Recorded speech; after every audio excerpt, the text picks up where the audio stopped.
The Archer family's first Sunday brunch was never about food.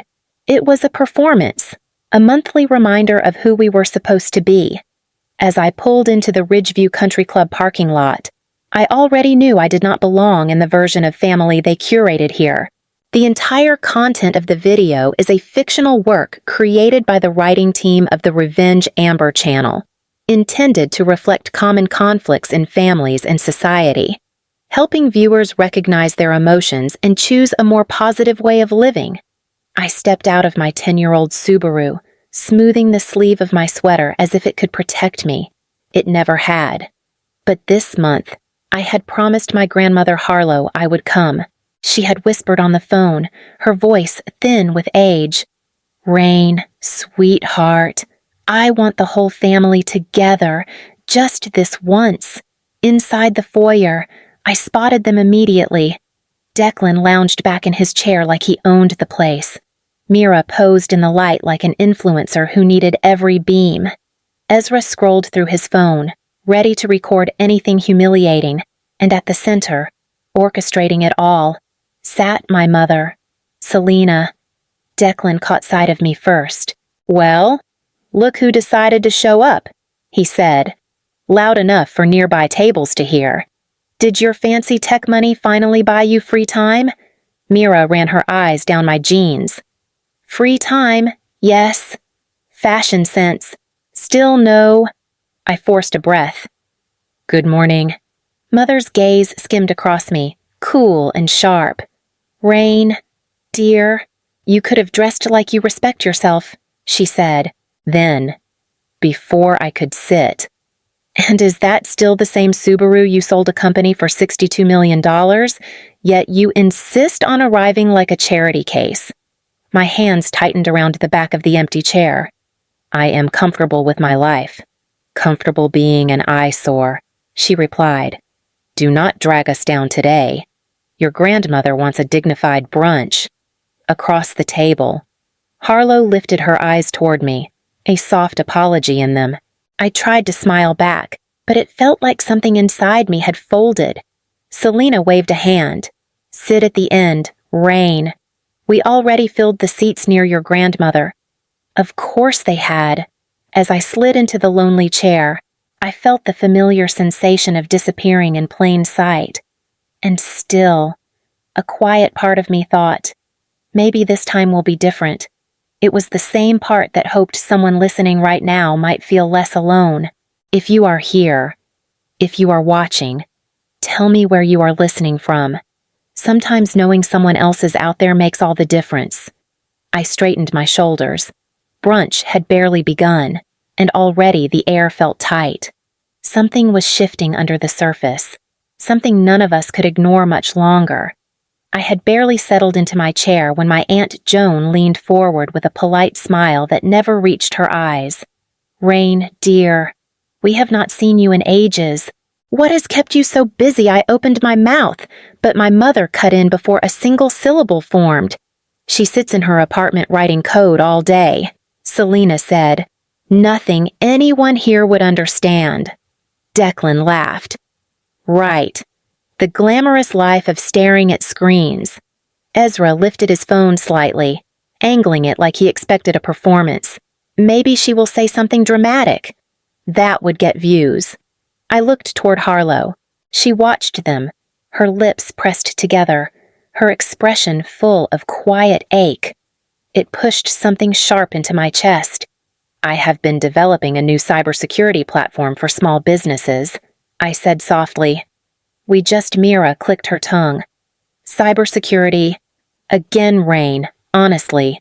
You had one lucky break selling that first company for $62 million. You cannot expect lightning to strike twice." Mother sipped her mimosa. "Luck only goes so far. At some point, true talent should appear." I felt the familiar sting sharp, practiced, delivered by people who believed cruelty was clarity. "It is going well," I said, keeping my voice steady. "We have early partners testing the system." Declan smirked. "Meanwhile, the rest of us are doing actual work. Mira's husband is on track to become partner next year. Ezra just got back from Paris, paid for by the family." Mira added proudly, as if that were an achievement. Ezra shrugged. Someone has to enjoy life. Not everyone wants to live like a monk. Selena leaned back, surveying her children. See? Rain. Your siblings know how to present themselves. They understand status. You show up here looking like you walked out of a thrift store. I swallowed hard. I am not here to impress anyone. That is the problem, she said. You never were. The words struck with the precision of something long rehearsed. Across the table. Joan looked down, pretending to fuss with her napkin. Even she would not intervene. Harlow lifted her hand slightly. Selena, that is enough. But my mother only waved her off. I am merely stating the truth. The table fell into a charged quiet. I felt every pair of eyes on me, waiting for me to shrink the way I used to. Instead, I breathed in, slow and steady, holding myself together one heartbeat at a time. Brunch had only just begun, and already the air vibrated with a tension none of them intended to stop. Declan lifted his glass, the ice clinking as if he needed a drum roll for himself. Closed a $12 million deal last week, he announced. Father-in-law says I am on track to lead the whole division. Mira beamed. Impressive. Declan. Almost as impressive as Oliver being shortlisted for partner. The firm says he has a real shot next spring. Mother nodded approvingly. That is what commitment looks like. Their eyes drifted toward me, as if expecting a confession of inadequacy. I kept my gaze on my water. Ezra slid his phone across the table, screen glowing with photos of him in Paris. Mother paid for the whole trip. First-class flights, 5-star hotels. She said I deserved something special. Selena smiled proudly. I invest in the children who value what I give. The words hung in the air, a deliberate cut. Harlow shifted in her seat. Rain has been working very hard, too. Selena. Mother sighed, irritated. Working is not the same as accomplishing. I felt a pulse of heat in my throat. I did not come here to compare achievements. Declan smirked. Easy to say when you have nothing to compare. Mira leaned forward. Rain, is the company even real? Or is it just you tinkering with code, hoping someone eventually cares? Ezra chuckled. If it ever launches, let me know. I might need a backup job. I lifted my chin. We already have early testers. And interest from a regional firm. Mother arched an eyebrow. Interest is not success. The table quieted again. Everyone settling back into their curated roles. But beneath it, something had shifted an unspoken edge, a rumble beneath the polished surface of the brunch.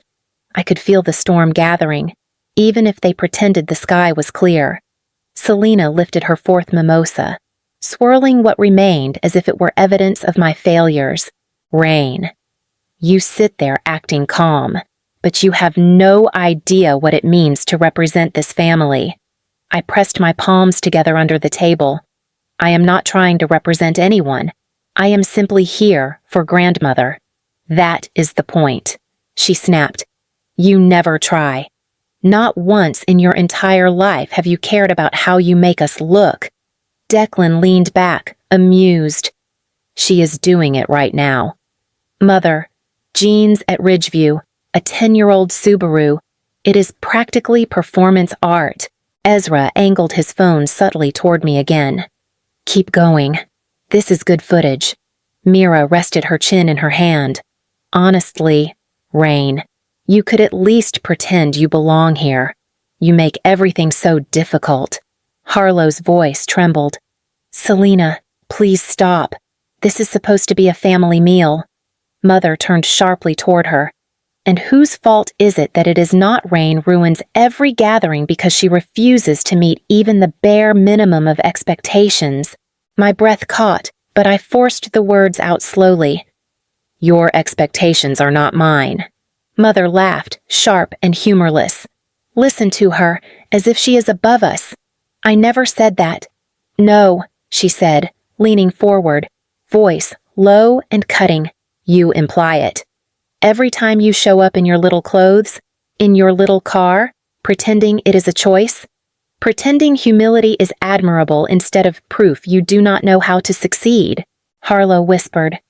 Selena. But the protest dissolved under the weight of my mother's glare. Mira's tone softened, but not kindly. Rain, we are only trying to help you understand how you come across. Declan smirked. Yeah, consider this an intervention. I felt the moment shift subtle, but undeniable. Their eyes sharpened, their shoulders squared.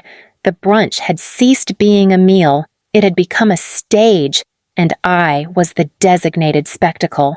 Mother lifted her glass again, her expression settling into something cold and resolute. Something in the room tightened, and I knew the breaking point was no longer distant. It was here. Mother rose from her chair with a slow certainty that made the hairs on my arms lift. She held her nearly empty mimosa by the stem, her fingers tight, her expression hardening in a way I remembered from childhood. The table quieted, breaths stalling, as if everyone sensed the shift. Watch closely, she said, her voice carrying across the brunch crowd. This is how you correct a daughter who refuses to respect her family. Harlow gasped softly. Selena, sit down, please. Mother waved her off.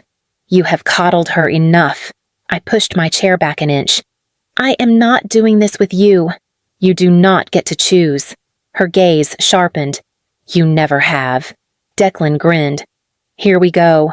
Ezra lifted his phone higher, the red recording dot reflecting in his eyes. Do not move. Rain, I need a good angle. Mira smoothed her napkin, almost excited. Mother. Maybe not here. Mother cut her off. If she insists on humiliating us in public, she can face the consequences in public. My pulse hammered against my ribs. I have not humiliated anyone. You exist, she said. That is humiliation enough. Gasps rippled from nearby tables, but she did not care. My mother never cared about witnesses. She cared about control. She stepped closer, the mimosa glass tilting. For a moment, I thought she might stop. Harlow's trembling voice tried again. Selena, I am begging you. Mother did not pause. She leaned over me, her shadow spilling across my lap, and said in a low, deliberate tone, Look at yourself. Rain. Look at what you have become. Then she tipped the glass. Cold liquid crashed over my hair, down my cheek, seeping into my sweater. The shock stole my breath. Around us, cameras rose cousins, aunts, distant relatives, each capturing the moment with stunned fascination. Declan laughed first, loud and full. This is gold, absolute gold. Ezra zoomed in. Hold still. Rain, people are going to eat this up. Mira added lightly. Mother warned you. You never listen. I wiped juice from my eyes, the world blurring. Stop recording me. Ezra shrugged. Then stop making it entertaining. The country club manager hurried over, his expression tight. Mrs. Archer, this is not acceptable. Mother turned to him, eyes blazing. Do not lecture me about my daughter. Handle your staff. We are fine. Harlow pushed herself up, gripping her cane. Leave her alone. Selena. This is cruelty. Mother snapped back. You always took her side. Look where it got her. I rose slowly, my sweater clinging cold against my skin. The room felt unbearably bright, every breath shallow. I am leaving, I said. Make sure you pay for your meal. Declan called. Would not want you mooching. Ezra laughed. Get her from the front, too. Declan, maybe she will cry. I pulled $60 from my wallet and set it on the table with shaking hands. Juice dripped from my hair onto the floor. Harlow reached toward me, her face breaking. I touched her hand gently. I am fine. Grandma. But she felt the tremor I could not hide. I turned and walked out, the sound of their laughter trailing behind me until the heavy doors closed. Outside, the air hit me, cool and sharp, and something inside me cracked not loudly, not publicly, but deeply, in a way I could no longer ignore. I showered the mimosa off my skin the moment I got home, scrubbing until my scalp stung. Even then, the scent clung to me, sour and humiliating. I changed into clean clothes and tried to push the whole thing out of my head. I told myself it would die at that brunch table, the way all Archer cruelty eventually did, quietly, privately, with no witnesses. But 6 hours later, my phone buzzed non-stop. A notification flashed. You were tagged in a video. I froze. The clip auto-played Declan's voice, Ezra's laughter, my mother's hand tipping the glass, the mimosa spilling across my hair. The comments were already piling up. Why is the whole family recording? Is this real? This is abuse. Another comment blinked through weight. Is that Rain Archer, the founder of Nimbus?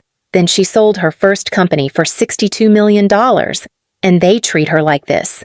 My stomach twisted.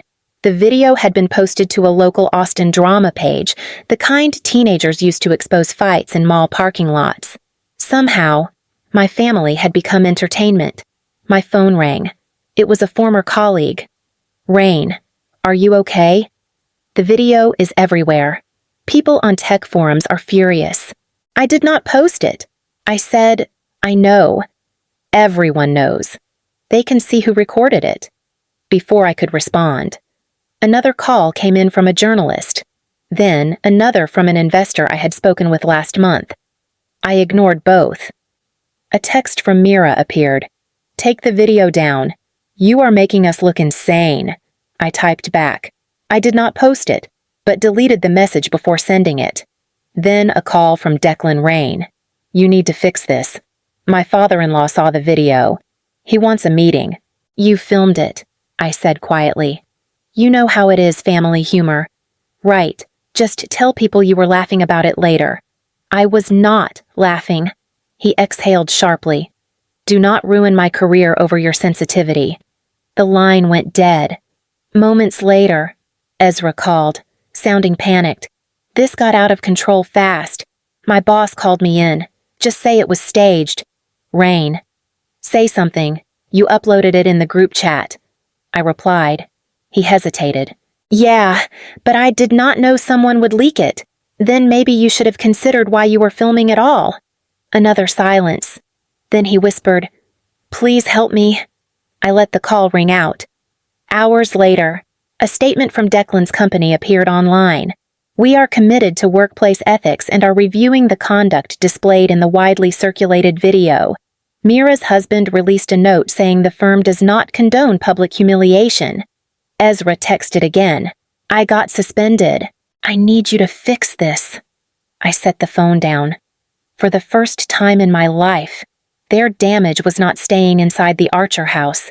It was spilling into the world, and the world was finally seeing what I had lived through for decades. The video kept climbing. 1 million views, 1.5, 2 million. People wrote to me. You deserved better. No one should treat their child this way. We support you. Rain. I sat on the edge of my bed, phone buzzing beside me, and felt something unfamiliar settle in my chest. Not triumph, not relief, just the quiet realization that the truth had finally outrun them. By the second morning, the video had passed 2.5 million views. My phone kept buzzing with reporters, investors, strangers offering sympathy, and my family begging for rescue. I ignored every call until one number appeared that I could never ignore. Harlow. I answered immediately. Grandma. Her voice was thin but steady. Sweetheart. I saw the video. Someone sent it to me. I wish they had not, but I needed to know the truth. I closed my eyes. I am so sorry you had to see that. Do not apologize, she whispered. I should be the one apologizing. I should have stopped your mother years ago. I should have protected you. My throat tightened. You were the only person who ever tried. A soft breath traveled through the receiver. Rain. There is something I must tell you before anyone else does. A month ago, I updated my will. I straightened instinctively. Grandma. Let me finish, she said gently. I left everything to you. The house in Westlake Hills, the savings, the retirement accounts. All of it. My breath caught. Why would you do that? Because love should go where it was given. You never asked me for anything. You never used me to elevate yourself. You showed me respect when the rest of them treated me like old furniture. She paused, gathering strength. I wanted to make sure you had something in this life that came without cruelty. Tears blurred my vision. They will be furious. They already are, she murmured, a fragile hint of humor slipping through. But this is not about them. It is about you finally receiving something that is yours, without strings and without shame. I pressed the phone harder to my ear, holding on to her voice. It was the first warmth I had felt in days. Thank you, Grandma. I love you. Rain, she whispered, and I am proud of you. The line stayed open, quiet and steady, the only space where I had ever felt safe. Harlow passed quietly 10 days later. When the call came from her neighbor, I sat on my couch for a long time, holding the phone against my chest until the shaking eased. She had been the single thread holding me to that family. Without her, the divide felt final. The funeral was held at a small chapel in Westlake Hills. I arrived early, hoping to sit in silence before anyone else came. But when I stepped inside, Selena was already there, standing at the front with Declan, Mira, and Ezra flanking her like a wall. Selena's eyes narrowed. You have some nerve showing up here. I kept my voice steady. She was my grandmother. She was my mother, Selena snapped. And you killed her spirit with that video. I blinked. You poured the drink. Mother, you created what the world saw. Declan stepped closer. Everyone is talking about us like we are monsters. You let that happen. I did not let anything happen. I replied, you filmed it. You posted it. Ezra looked exhausted. Just admit you could have stopped it. I stared at him. I could not stop a single thing any of you did. Mira folded her arms. You should sit in the back. The family row is for those who actually cared about her.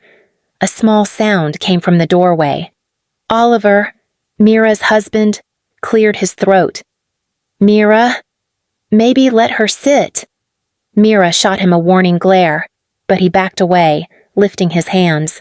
I walked past them, refusing to shrink, and took a seat near the front, not in their row, but close enough that Harlow would have seen me. Selena hissed as she passed.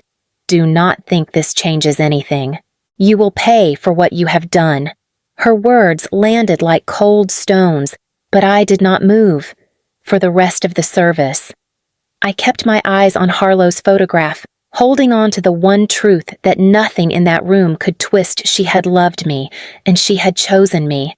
And that choice was about to change everything. 3 days after the funeral, we gathered in the conference room of Harlow's longtime attorney, Mr. Ames. The air felt sharp, like everyone was waiting to strike. I sat at one end of the table. Selena and my siblings sat at the other, their chairs angled toward me as if preparing for battle. Mr. Ames opened a folder.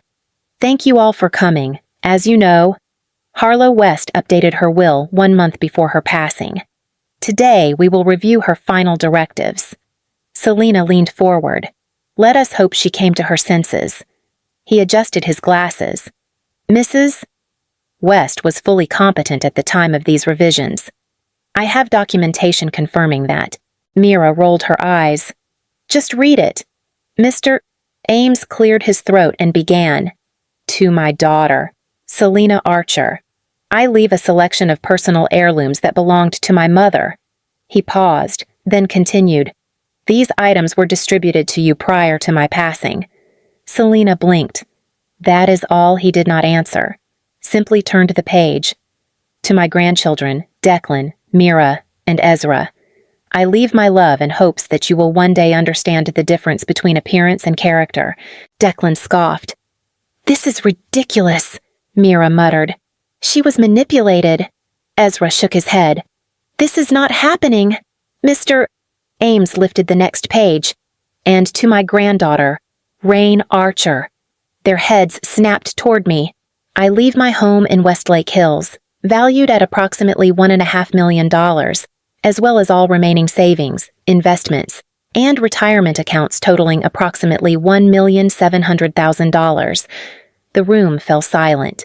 Selena slammed her hand on the table. Absolutely not. She would never cut out her own children. This is fraud, Mr. Ames folded his hands calmly. Your mother provided a letter of intent explaining her decision. He nodded to his assistant, who played an audio file through the speakers. Harlow's voice filled the room, frail but firm. My daughter Selena has mistreated Rain since childhood. I cannot in good conscience leave my estate to anyone who contributed to that harm. Rain has shown me loyalty, compassion, and respect. She will inherit everything. Selena shot to her feet. This is manipulation. She was confused. Rain took advantage of her. Mr. Ames shook his head. Mrs. West anticipated this dispute. She requested I present additional evidence if her intentions were challenged. He clicked a remote. The screen on the wall lit up the video. The mimosa pouring. My mother's voice saying, "You exist. That is humiliation enough." Declan laughing. Ezra filming. Mira encouraging. The entire table watching my degradation like a show.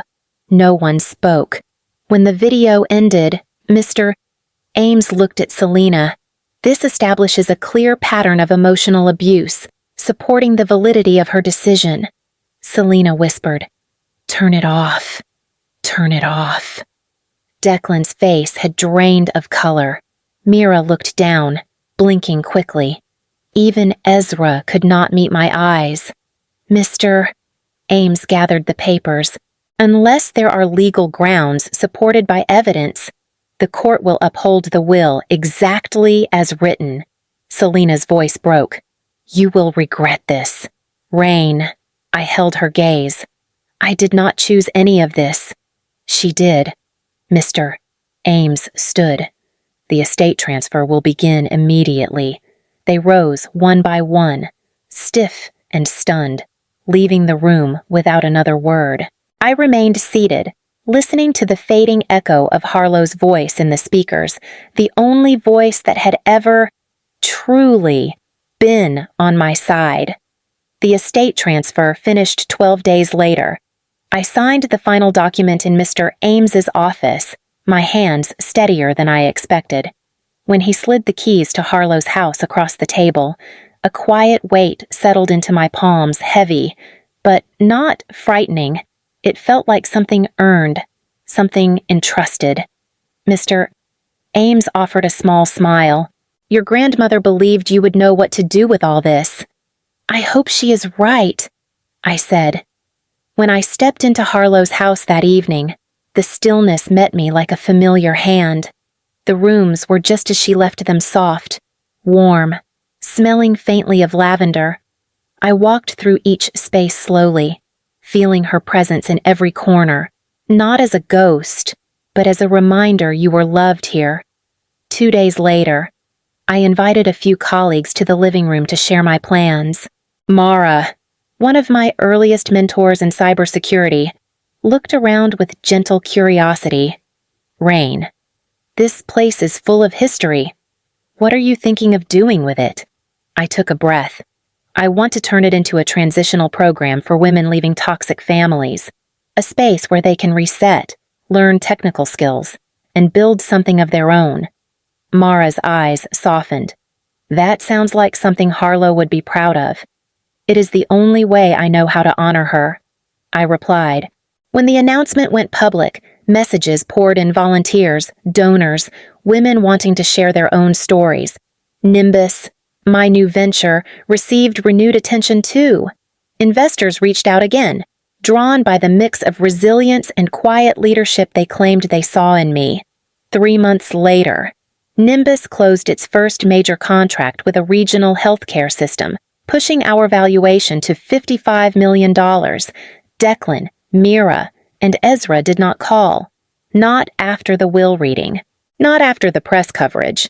Word drifted back through acquaintances. Declan moved to Houston for a lower-level position. Mira's marriage was unraveling, and Ezra was still unemployed. None of that brought me satisfaction.